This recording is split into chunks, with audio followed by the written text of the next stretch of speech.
Great to see all of you in this new video. If you haven't yet, please check out the earlier video titled Lesson 1 in this channel.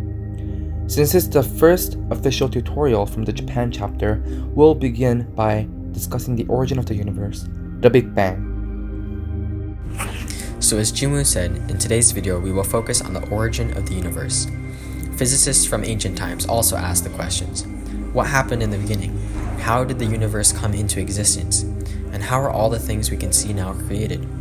The premise of the Big Bang is that the universe began as a singularity about 13.8 billion years ago. This means that all the matter and energy in the universe were packed into one infinitely small point.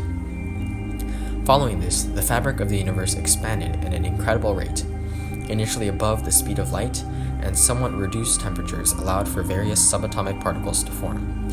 Within the first second, quarks combined to form a vast number of particles such as protons, neutrons, and electrons. Within 400,000 years, the electrons were able to pair with atomic nuclei, forming the first stable atoms. It was actually only at this point that light was able to shine through the universe clearly. The universe cooled enough and expanded enough that the light was able to pass through, not disturbed by the mesh. It was actually only at this point that light was able to shine through the universe clearly. The universe cooled enough and expanded enough to allow the light to pass through freely, and some of these photons are still observable today.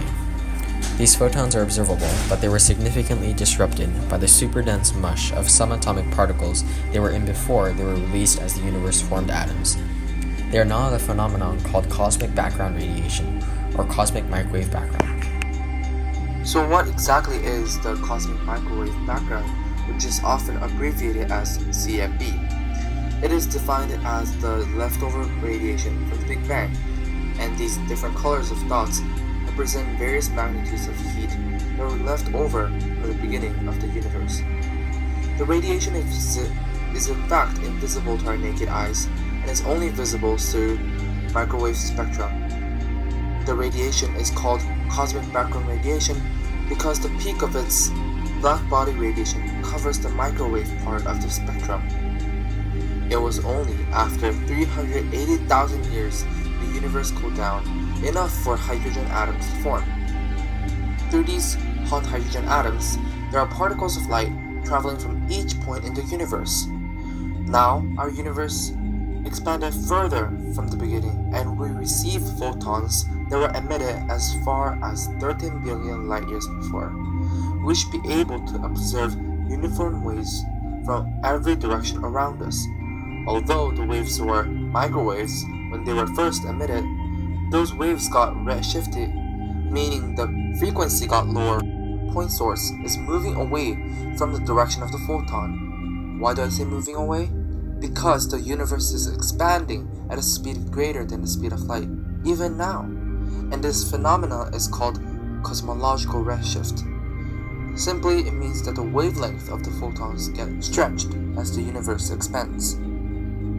All these current observations made several scientists at Princeton University and more suggest the universe is flat and cosmic microwave background is perfectly isotropic because of rapid expansion of the universe explained by the Hubble constant. Through the cosmic background, the researchers figured out the composition of the universe. Only 5% of the universe's planets, stars, galaxies, mostly things we can actually observe, and the other 95% are mostly dark stuff like dark matter and dark energy. We're not going to talk about dark matter and dark energy in this video, but we'll save it for our future topics. The next time you look up at the sky, check to see if any stars are twinkling. Let me tell you that is in fact what happened in the past. Stars twinkled hundreds and thousands or even millions of years ago, and now we see it today. It takes time for the light to travel across the galaxy to where we stand here on this earth. So, what you see up at the sky is in the past. And that is a key takeaway from this video. I hope you learned a bit about cosmology and the Big Bang. Thank you for watching, and we'll see you in the next video.